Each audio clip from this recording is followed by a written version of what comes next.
Good afternoon, everybody. Wanted to thank you for taking the time to click on one of John's videos again. Just to let you know, it's another long video, about 40 minutes or so, but I would encourage you most definitely to watch it. It's two young church service missionaries, one just released and one about halfway through his serving call. And they talk about the benefits of the new program that the church has come out with for them, but also about the quirks of just being them. So Elder Fish is my oldest, and like I said, he's been out about a year. And then Elder Cullimore was one of his companions, and now absolutely one of his best friends, and one of the many kids I'm going to claim as my own. So definitely sit back, take some time, watch the video. Moving on, so real estate moment. I'm Jennifer Giles with Ridgeline Realty, and I just wanted to talk to you today about staging your home for pictures and for open houses. A lot of people worry that they don't have the newest, latest, greatest furniture, that their house has to be completely repainted, remodeled. Of course, that always helps. However, you can have furniture that doesn't suit other people's taste. The biggest thing you need to focus on when preparing your house to sell, of course, if there are repairs, do that. Have your home clean. Don't have things out on the counters. Wash your dishes and put them away. Definitely take the trash out and empty litter boxes. That's been a big one. People go into a home, and if it doesn't look or feel clean, they won't even look at the entire property. They'll leave right away. So take off your refrigerator magnets, lessen the amount of stuff you have on the walls, put away all of your clutter, and just have the house clean and fresh.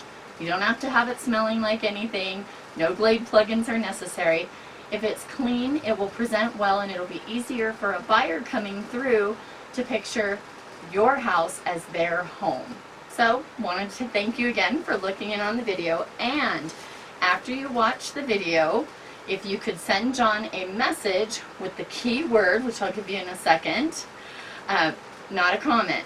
Please comment, please like the video, share it to your friends, share it to your timeline. But if you want to put the secret word in, direct message with your name and address so we can mail you a $10 Cafe Rio gift card. And today's word is purchasing. So again, the word is purchasing. Send it to John in a direct message. Thank you, and please enjoy the video. Alright, you guys, welcome to show number 2. Today's guests are going to be Tucker Fish and Kyler Cullimore. They are both elders in the Church of Jesus Christ of Latter-day Saints. Kyler just finished his mission, and Tucker is about halfway through. He's a year in, and they're going to be talking about, well, we're all three going to be talking about trials that you face that might affect serving a mission. And so just real quick, we'll get an introduction from each person. They're going to tell what their trial is and how they've gone about serving a mission for the Church of Jesus Christ of Latter-day Saints with the trials that they face. So first off, Tucker, introduce yourself. Okay. Hi, I'm Tucker, or Elder Fish, as the name tag clearly states. Been on my mission for a little over a year. The trials that led me to be on a service mission were autism. I'm high-functioning autistic, but it was enough for there to be some anxiety, depression, and some fear about the big changes that could go along with a mission, even if it's just, a couple hundred miles away in another state or, halfway across the world. And I was like, ah! So I didn't do it. So instead you did the service mission. Yep. Currently serving at the Harrisville DI. And Kyler, introduce yourself. So I'm Kyler Cullimore, former Elder Cullimore. I served in the California Santa Rosa mission. I served for a total of about 16 months there, and then came home due to some anxiety and depression, in which I was led to join a service mission where I met Tucker, and I did that for another about 16 months. So, yeah. Okay. And what we're going to talk about is the service missions, how to get involved in them, and the church has really come a long ways with service missions, with missionaries in general. When I was young, when I was their age, started a mission, and I went to the Texas Fort Worth mission, and there was a lot of stress going on in my family at home. There was just a lot of stress, anxiety, stuff that they could relate to. And so I ended up coming home and facing the challenges of coming home from a mission while living in Utah. That is hard because a lot of times people aren't very sympathetic towards that. A lot of people within the church feel like you're kind of a traitor. And so I had a lot of hard times because of it. And if it wasn't for my testimony, it would have been enough to probably drive me away. But nowadays, let's start with you, Kyler. Start with going out on your mission and what led to Service mission. service mission. Okay, so when I went out on my mission in the first place, it was, I didn't know I had anxiety. I didn't know I had depression. That was, I knew it ran in my family, but it was kind of a foreign concept to me. But as I went out on my mission and as I experienced that anxiety, I made it quite a long way in a normal proselyting mission. And when I really started experiencing these things, I kind of pushed it off, and I came home and, I kind of experienced a lot of what you kind of did, John, where maybe people wouldn't outrightly, kind of rebuke or say anything, but you could always tell there was a little bit of that almost kind of disappointment and doubt in certain people of, well, is his testimony failing? Is he a traitor? And I was led to the service mission by actually kind of a lot of different circumstances. I had a friend who ended up going on a service mission, went out on his mission, came home really early, and was told by his bishop about these service missions. And when I got home, I was really missing that purpose. I was missing something in my life, and I was led to look into these service missions, and it changed my life. It was a way in which I found that God really does have a plan for each of us, and that our struggles and our trials don't have to hold us back. That these missions really are the Lord's work, that it is the Lord's way of allowing anyone who has a desire to serve to serve. Tucker, talk about what led you to a service mission. About a year prior to when I actually got to start, my mom showed me the video the church put up of the service mission program, and it had several service missionaries talking about where they served and all the different opportunities there were. And it just got me thinking, all the stress and anxiety I was having about, how am I going to be able to survive out on a proselyting mission in that environment, how I'm going to react. Would it be better if I was in that environment? And then with school and everything, that kind of fell to the sidelines. And then it came up again once it was time to fill out the paperwork, and it felt like it was the right thing to do, so we started looking into the different places. We went to the Family Search Center, we went to the DI, the cannery, went to the storehouse, which had an incredibly powerful experience there, seeing all the people who need help, who aren't able to help themselves, who don't want to be there because it is that feeling of not being able to provide for themselves. But when they're there, it provides them with a lot of humility and the ability to become better. And so it was those feelings and that desire to be able to provide that for other people in a way that I can that led me to want to go to service mission. Cool. All right, and we're back. Had a couple questions that were posed to me to ask them. And so we'll ask them a couple questions. We'll ask you guys each this question. You can each respond. Tucker, the first one is going to be for you. The question is, how do you go from an ego-centered life, like self-centered life, not in a bad way? You know, when you have a disability, the attention is kind of all on you. When you're growing up, it's all on helping you to achieve. And so that's all on you. How do you go from the intro to the exo? How do you change that to where you're performing service rather than being selfish? I think part of it is, for just the easiest way to say it would be to use your disability. Being autistic, I mean, I guess you'd say I have a weird way of thinking, but some of the others at the DI where I'm currently serving, to some degree or another, whether they're missionaries or some of the other employees, they exhibit some of those same traits, and so it's easier for me to connect with them, to talk with them, and be able to get across points and talk about things, whether it's a new skill we're learning or something that they had a question about from in their Sunday school lesson, something like that. And gotten a lot of comments that people who normally don't talk to the other people at the store, the customers, their supervisors, that I'm able to get them to open up about stuff that they wouldn't ordinarily do. So for me, that it kind of is the essence of what a mission is that you go from this very youthful, everything's about me, and, my parents are taking care of me, and school's about me, to let's start thinking about others.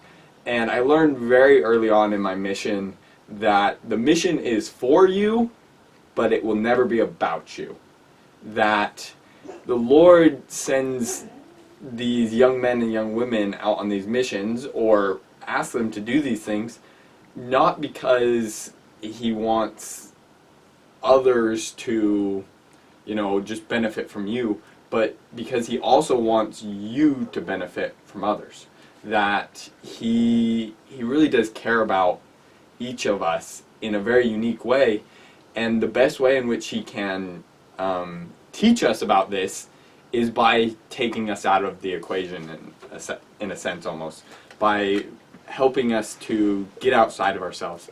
And I learned in a teaching mission that, when you're going out and when you're teaching these people, you're not worried about what's going on with you. You're worried what's going on with them. You really do give your heart and your soul to them. And then when I came home and I did a service mission, I learned that it's very much the same way in everyday life. That if you want to be happy and if you want to be successful, that yes, we do have to take care of ourselves and think about ourselves sometimes, but when we look to help others, when, kind of as Tucker said, when we look to use our own personal experiences to help lift others and to think of others, then we really do find that's where it was all along. That's where our healing was all along, was in looking outside of ourselves to benefit others' lives. That really is kind of the essence of what missions and what life is about, is to learn to look outside of yourself and understand that we're all in this together. Right.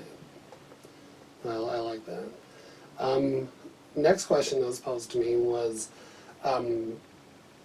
how do they separate a job from the mission? Because the mission in, whether it's the storehouse, the DI, whatever it is, it's kind of a job. How do they separate that and make it, especially uplifting for you while still doing the job? Well, it was a lot easier when we had our site leaders, the Dingmans. They were awesome, but lately it's been, we have a morning devotional every day at the DI, and then usually weekly or bi-weekly there's a store devotional where all the employees meet in the large as is section, so we get to sleep on not sleep, sit on the furniture, which is sometimes comfy, sometimes not sleep, that'd be weird. Associates sometimes will sleep on them. Okay, yeah, there's a couple. But, and so it's opportunity to go over everything that's happening in the store. They're doing more stuff with that where it's less business, like they'll mention people's birthdays, mention people who had babies who are leaving the store, who are getting new jobs. They're trying to make it more personable. And then, at least from the missionary standpoint, they're trying to get us more integrated with each other. They're trying to get us to work more together, where before it had kind of been us working on our own occasionally with each other. They're trying to get the missionaries to work more as a unit rather than separate missionaries, which is very helpful when we have missionaries who have different disabilities, who have different needs and things, and so it's a very strange jigsaw puzzle. We have people who have different ways of doing things, and their way of doing one thing is able to help somebody else who can't do that. For me personally, it's the difference is even in the definition of the word. You know, a job is you go in, you get paid, you have responsibilities, you do your responsibilities. With service, you're not going in to get paid, you're not going in to get anything really out of it, you're going in to help someone else. And having had the opportunities I had in my service mission where I was able to not only be at the DI but to go other places, I learned that the biggest difference between a service mission and a job is in the word itself. That with a job, you go in and you have your tasks, and yes, you sometimes work with others, but it's in essence, it's you. You're responsible for you. In a service mission, you're there to help uplift and strengthen others. That, kind of like Tucker said, where you're working in that unit with other missionaries and with other people, the difference is you're not there to replace them for their work. You're there to help strengthen them and uplift them. Where sometimes maybe they struggle with a certain task, you're there to help teach them and help them grow in the best way that you can, and in essence doing it yourself. That a service mission really is, it's about you looking outside of yourself. It's about you going outside of yourself and lifting others. That's the biggest difference, is that you're not going in to get anything out of it for yourself. You're going in to help someone else, to strengthen someone else. I like that. So the next question is, how do people treat you when they find out you have a disability? When, do you explain that to people, or do you feel the need to explain it? I mean, because there's a lot of people, because the range in disabilities obviously is vast. You go from a little disability to full-on Debilitating. yeah. But at what point, have you ever had a point come up where you had to explain, okay, look, I have this going on, so give me a break? Yes, several times, good and bad. As far as the good ones, there was a point where I was out on the floor in the large business department for the furniture, helping a customer try to choose which couch she wanted, and I pointed something out about, I believe it was about a function of the couch. It had like a recliner setting or something like that, and she said that she hadn't noticed that, and she wondered how I did, and I just said, it's one of those, how to say it, one of those things I'm good at spotting, because I look for things people don't ordinarily see. She's like, oh, why is that? I'm autistic. She's like, really? I thought autistic people weren't able to do much of anything. And so I went on to explain the spectrum and how they kind of combined the autism and Asperger's, and how they went into making that a more unified thing, and how you have people who are less capable of doing what most people can with autism, and then having high functioning to where it's just having some behavioral issues or some social quirks or things that or not being able to process things in the same way. In school was a pain because I wasn't able to understand what was being asked, and so I would come up with these roundabout ways of getting to the answer, and people had no idea what I was doing. And so in an environment where it is kind of, you got to figure it out yourself and you have to kind of improvise and adapt, it's a great opportunity to show people that, it's not limiting me, it's helping. It's not preventing me from doing what I'm trying to do in my mission, it's helping. It might be weird, you might think it looks or seems strange, but works for me. I couldn't do it any other way. Cool. Anything to add to that? I just kind of think about my friendship with Tucker. When I first met Tucker, it was in the service mission, and being kind of over the missionaries at that time, it was kind of part of my responsibility to know what they struggle with. That way, when different situations arise where maybe someone doesn't completely understand disabilities, to kind of help bridge that gap. And I remember meeting Tucker and finding out he has autism, and just seeing him, and I'm like, he doesn't, I don't know what you're all seeing, but he doesn't have it. And as I got to know him more, I saw different things, the way it displays itself. And I think I saw probably one of the most beautiful things I've ever seen. I saw someone who had a disability not try to hide it or overcome it, but to use it, to embrace what he had, and to, share it with the world in essence. And I saw this with countless missionaries of these people who the world kind of looks at disabilities as a bad thing. As they take the word disabled and they put a bad label on it. Right. And I've seen, through a service mission especially, that disabilities doesn't mean anything bad. It just means that you don't have something that someone else does, but that doesn't mean you can't do what others do.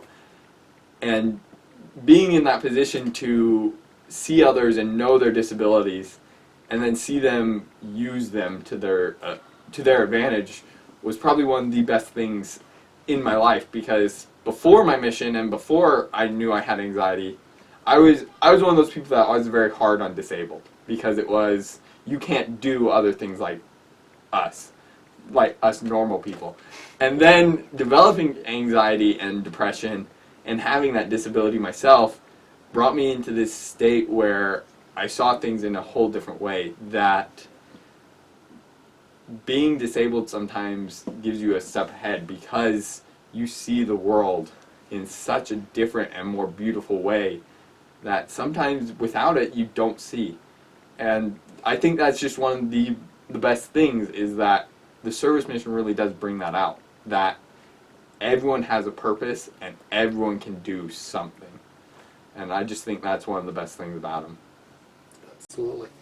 Okay, so thinking of prospective missionaries, what advice would you have for them when it comes to serving, whether it be service or proselyting, but what advice would you have for them to give them motivation to do a service mission, because it still has a negative connotation, which is sad. Yeah. So talk about that. So I think, I don't want to call myself uniquely qualified, but I've had this question proposed to me so many times, because when people find out that I've done both missions, they're like, well, how do I know which one's right for me? And I think the greatest advice that I could ever give anyone would be, it all comes down to desire. It doesn't matter if you are the best speaker or the strongest or the smartest. It all comes down to desire. That's all the Lord wants from us, is He wants a desire to serve. And I brought with me my mission shoes, because to me, when I was growing up, these were the signs of a good missionary. That a well-worn pair of shoes meant you hit the pavement and you did your best and you worked hard. And then, I got these. But I came home and I didn't feel filled. I felt like there was something missing. And then I got these from the DI, a pair of well-worn gloves, and I took a moment to look at them both. And I realized that this didn't really mean anything. What really meant something was my desire to serve. It was my desire to do whatever the Lord wanted me to do. And so I think for people that are looking into a mission, whether that be proselyting or service, it all comes down to your desire. What do you want? Do you want to go out and serve, or do you just want to check a box? Because there still is that stigma of, if you don't go on a mission, well then, did you really do what you were supposed to do? And there's plenty of people that don't, that yes, they did what they needed to do, because the Lord can't do anything if we don't have a desire to do it. There's plenty of people that go out and serve 2 years and had no desire whatsoever, and I would not count their mission as successful as some people that go out for 2 months but give it their best and then have to come home. Because those people are the people that had the desire. They gave the Lord what he needed. Was just a simple and pure desire to do his work. Anything to add to that? That's pretty good. Well, because of how they changed it now to where when you do your mission papers, you're doing the same process for either a proselyting or now a teaching mission or a service mission. So you'll get to a point where, you know, you have to choose, but there's a lot of help that you can get to make that decision. There's the people who administer the tests that you'll take, your parents will take. There's, I guess you call them behavioral analysts or something like that, and they go over that stuff to see with everything about you, you know, in numbers, how are you going to react in different situations? Are you going to be able to react well to moving to another state? Are you going to be able to react well to meeting new people? Are you going to be able to approach people whose language you don't really speak and be able to talk to them about something that you're not sure you know very well? And so they try to gauge how well you're able to do that, but in the end it is your decision. If they say service mission but you want to go proselyting, you have that choice. I go one step further and say, you know, talk to those who know you best, talk to your parents, talk to your bishop, get their view on what you can do both ways. Like if you want to do a service mission but you want to do more, then do that. If you want to do a proselyting mission or teaching mission with accommodations, do that. Do whatever you have the desire and the capability to accomplish, so that you're not burning yourself out and you're not just standing by the wayside not doing anything. I'm glad you mentioned the forms that he was talking about that you fill out, that they have the parents fill out as well. When Tucker was filling out his papers to go on a mission, we filled out a bunch of papers as well, and then we took those in, and they kind of combine everything, the ones he filled out, the ones we filled out, and they have their recommendation, but in the end, it was up to him. You know, when we were talking with the bishop and talking with you, and, you know, we kind of just laid it all in your lap. Mm-hmm. You know, it's like, you're the one deciding. And, you know, when you chose to do the service mission, you know, we all kind of went, okay, cool, let's do it. Mm-hmm. And it's been a good experience for us, you know, as well as for you. It's been a learning experience for us. It's been an experience that we've been able to serve as well. Mm-hmm. And it's kind of nice. When I was younger, when I was a young man, when I was these guys' age, you know, I was called to Texas, the Fort Worth mission. Things were not good all around in life for me at home and stuff. There was a lot of anxiety, a lot of stress. I ended up going home. We didn't have these options, you know, and so I didn't serve my mission. But one thing I have found, and you'll find this, if you have the desire to serve, the Lord will use you wherever you're at. That is just the bottom line. But it is so awesome, it's amazing that they give these opportunities for these service missions. Mm-hmm. You know, I absolutely love it. And so, yeah, I just think it's fantastic. Mm-hmm. Yeah. So, I mean, it's definitely one of those things where you do need to seek out the Lord's guidance. Like, Yeah. He will direct you where because, you can go through all this paperwork and you can go see all these people, but when it comes down to it, the best person that knows you is the Lord. Yeah. It's, Right. if you take your questions to Him of, I've been through all this, where do you want me? Where should I go? And you listen, He'll guide you because He wants what's best for you. And sometimes what's best for you might seem like what's worse for you, but when you get down the road a little bit, it always works out. Well, and the cool thing is it's very diverse. They have lots of different service missions. How many different service missions were there at the time when you went out? Just in our region, we have 6, I believe, but in the whole of like the northern Utah area, I think we have, I want to say somewhere like 1,000.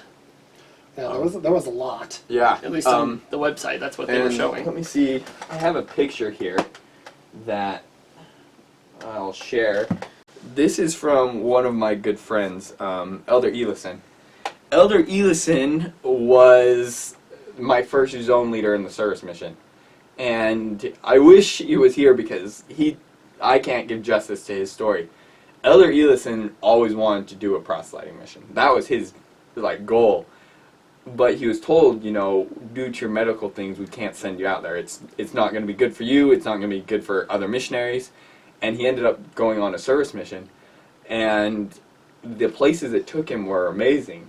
I mean, he couldn't serve in his hometown of Colorado, so they actually shipped him all the way out to Oregon, which is really weird for a service mission, but it was a place where he could go and serve, but still have that time to, do those things which he needed to do to take care of himself. And then he ended up coming to Utah where he stayed with his family, and that's where I met him in this Ogden service mission.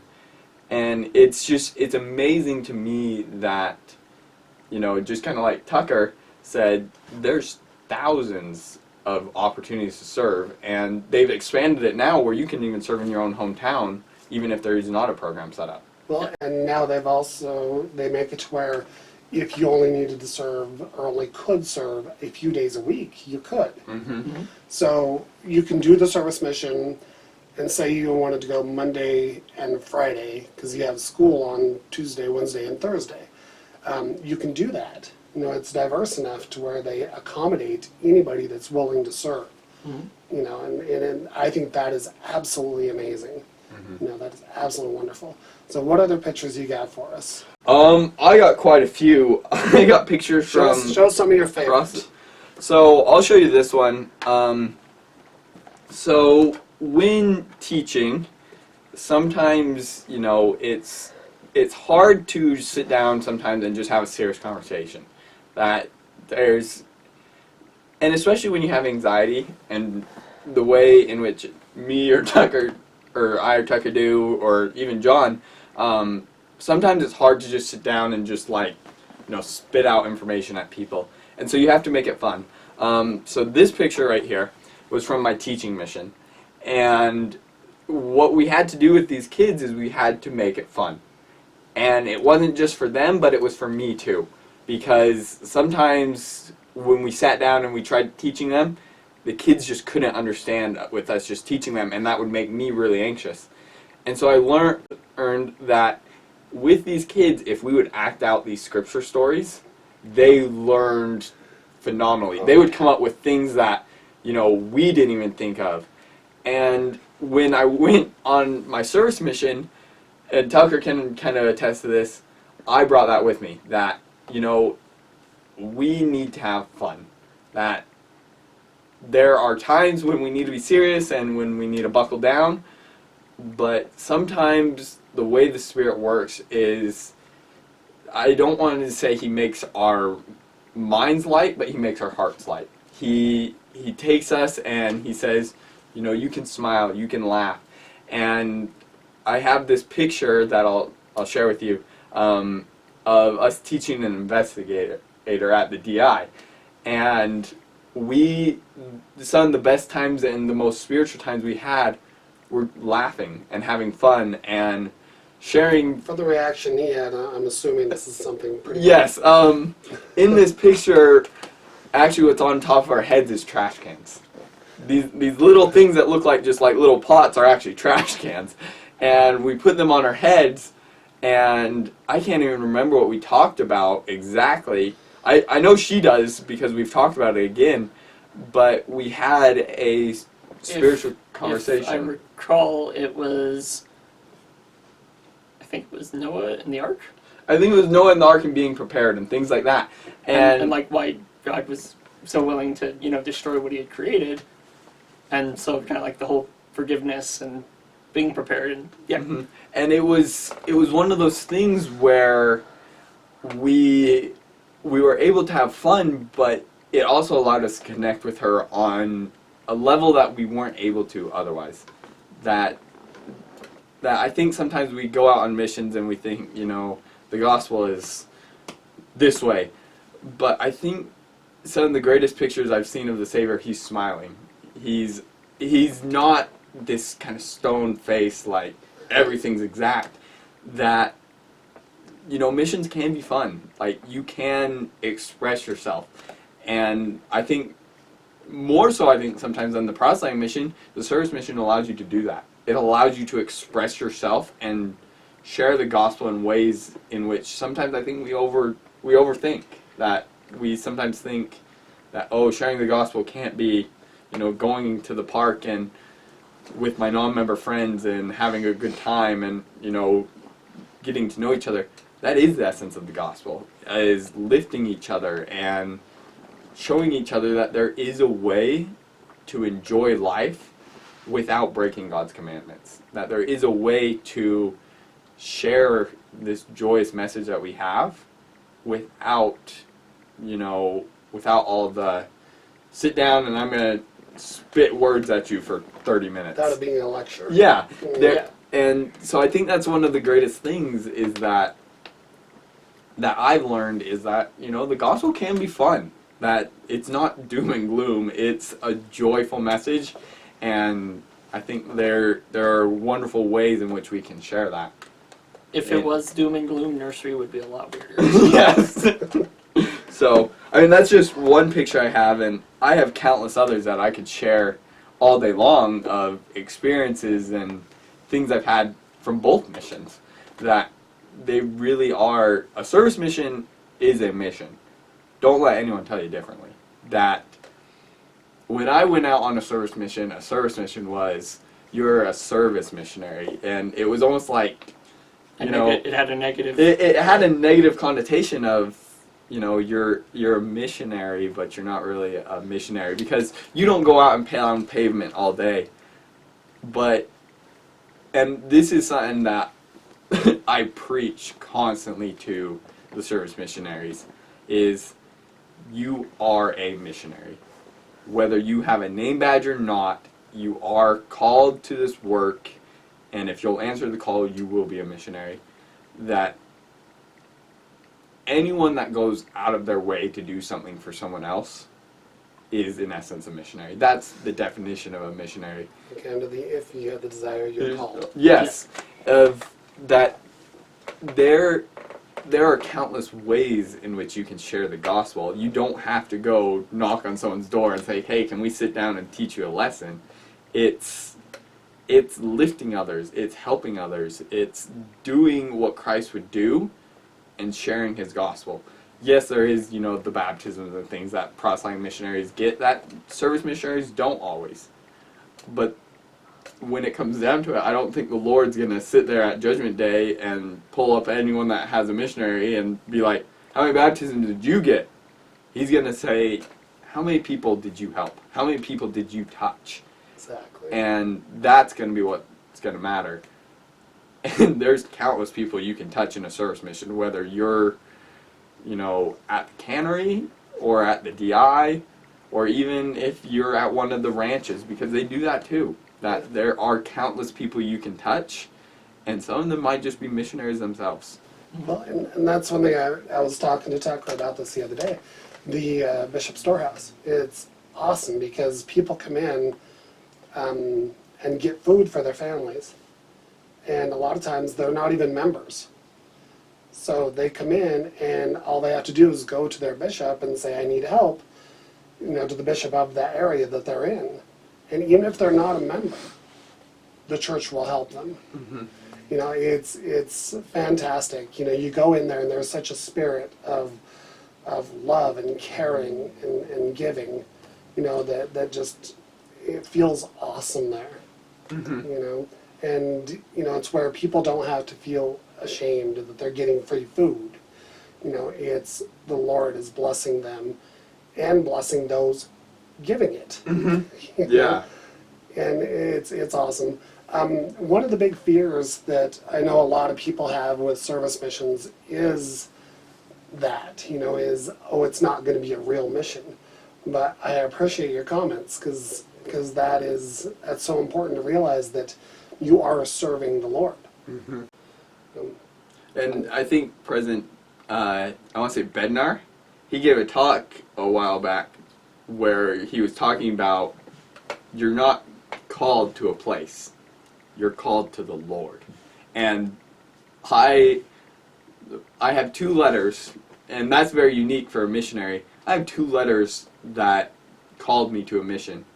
And looking at them both, the only things that are really different are the places. They're the same. I mean, and it's amazing to see that the Lord looks at these missions the same. That sometimes their tasks and their directives are a little different, but they all come to the same end. They all come to the Lord. And that's all that he really cares about, is that, you come to him and that you bring others with you. And that you're willing to serve. Mm-hmm. Absolutely. Did you have anything to add to that? To which part? Which part on? It kind of just. How do you feel about your call? Like, how do you look at it compared to, I guess, others?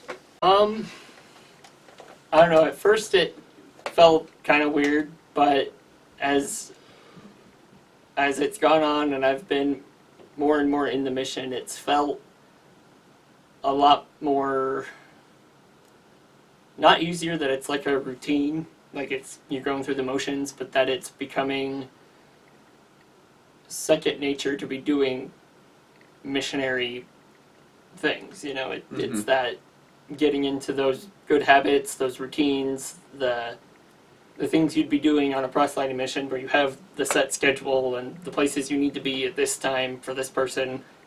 And so you have that structure, but you also have the, I guess not the leniency, but the comfort of home. If you're needing... You have the support of home. The support of home, yeah. If you had a rough day, or you're whatever illness or disease or disability you're dealing with that prevented you from going and proselyting, if that's hindering you in your service mission, there is opportunity for you to take a step back and reevaluate, get better, and you can try again. And that's really what it's all about. It's just trying, having that desire. Because without that, then you are just going through the motions day after day, same old thing. On proselyting missions, you guys do like service projects and things, right?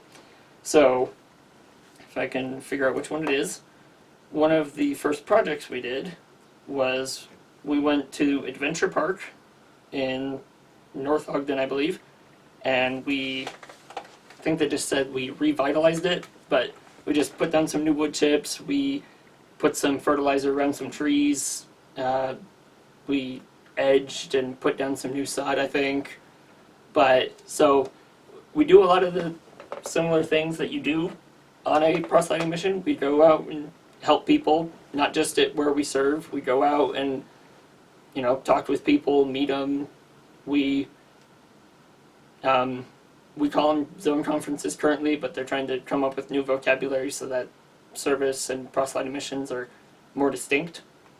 But, we are still very much missions. Like he said, don't let anyone tell you different. It is just as much a mission. I mean, in our church building, I've got the plaque and everything, and people see it, and then they see me, and they're like, wait, what?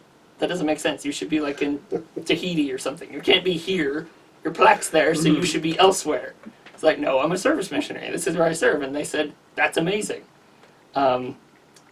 My step-cousin's, his nephew, Sam, he's been kind of contemplating it, and whenever I see him, I'm like pushing him, dude, do it, because he's a good kid, and I think he could do it. Plus, he fits in our quirky, weird age group that he makes fun of us for being. But, anyone can do it. Anyone. You can do proselyting, you can do service, and don't view it as, I have to do a service missionary because I can't do a proselyting, because you could do either. It's just, what do you want? What are you willing to do? That kind of thing. And to remember that both are service to the Lord. Yeah. I think one of the best things I've ever come to realize is that if you look at both the name tags, the only difference is this little line right here that says church service missionary.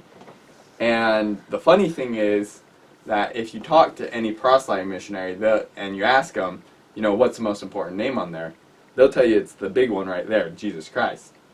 And, they'll tell you you can take that off and that doesn't matter. Yeah. Well, you can do the same thing to that and all of a sudden they're the same name tag. So the most important thing on there is the thing that is the same in both of them. It's that what connects you everything. are serving the Lord.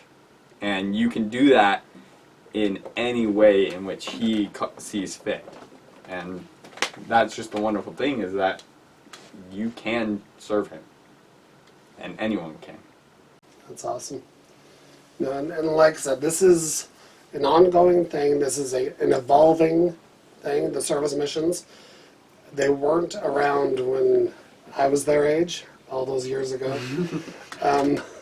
They weren't around, and it would have made life a lot easier for me.